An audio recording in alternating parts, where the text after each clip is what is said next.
Hello everyone, my name is Ali and I'm the lecturer of the course. Hope you're all safe and everything is going well with you. I thought that I should record this video to welcome you to the course and to give you a quick overview of the course.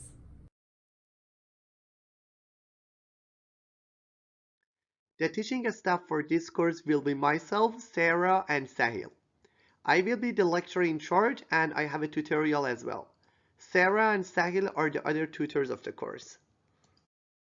Something I need to mention here is that we're going to use Moodle for all course materials and notices.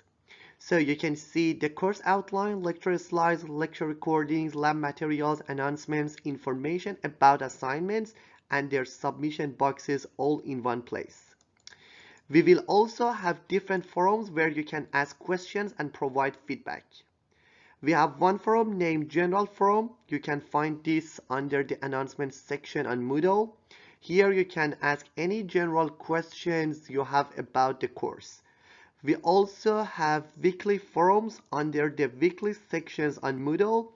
These forums are allocated to your questions about that week's lecture content and lab exercises. We also have another forum under assignment information and submission. Here you can ask any questions you might have about the assignments. This course has three separate parts, including a spreadsheet, database, and web development. The purpose of the spreadsheet and the database parts is to teach you how to store, manage, and analyze data. In the web development part of the course, you will learn a basic knowledge of web development, which enables you to build your own website or a website for your business. These skills are highly desirable in the industry and will hopefully help you to be more efficient in your future job. For the spreadsheet part of the course, we are going to use Microsoft Excel, which is the most commonly used spreadsheet software in the industry. In the database section, we're going to use Microsoft Access, which provides a simple yet practical environment to learn the structure of database management systems. And in the web development part, we will use Notepad++ for writing HTML and CSS codes, and WordPress, which is a well-known and a commonly used web content management platform.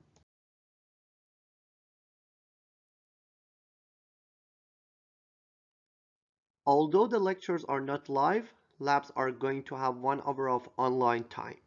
Lab exercises are designed so you can practice the concepts you've learned in the lecture.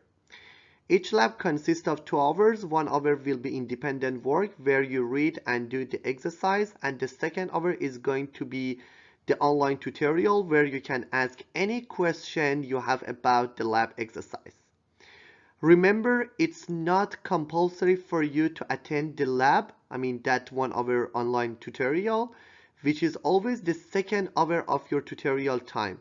You only need to attend if you have question about the lab exercise. An alternative is for you to ask your questions about the lab exercise in the forum allocated to the questions about the week's lab exercises under the week section. Don't forget to submit your lab exercise by Friday 11:55 p.m. of the week after it is released. We have 4 weeks of lecture and 4 labs for the spreadsheet part, 3 weeks of lecture and 3 labs for the database part, and 2 weeks of lecture and 2 labs for the web part. For completing each lab exercise, you will have about 2 weeks, since each week's lab will be released in the beginning of the week before. For example, the lab that is due on Friday week 3 is going to be released on Monday week 2. This is going to give you almost 2 weeks to do each lab exercise. This term we tried to make this course easier but more practical by decreasing the mark of the final exam from 75% to 30% and replacing it with 3 assignments.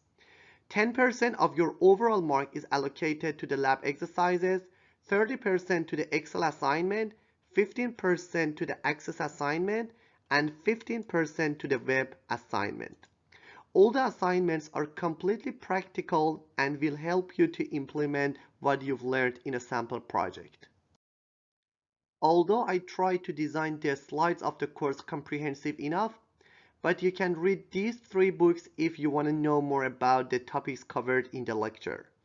One more time, the lectures are pre-recorded and there is no live lectures. Well, I think I covered everything you need to know about this course, but feel free to ask questions in the forums we have on Moodle. Hope we have a great time together. See you guys. Bye.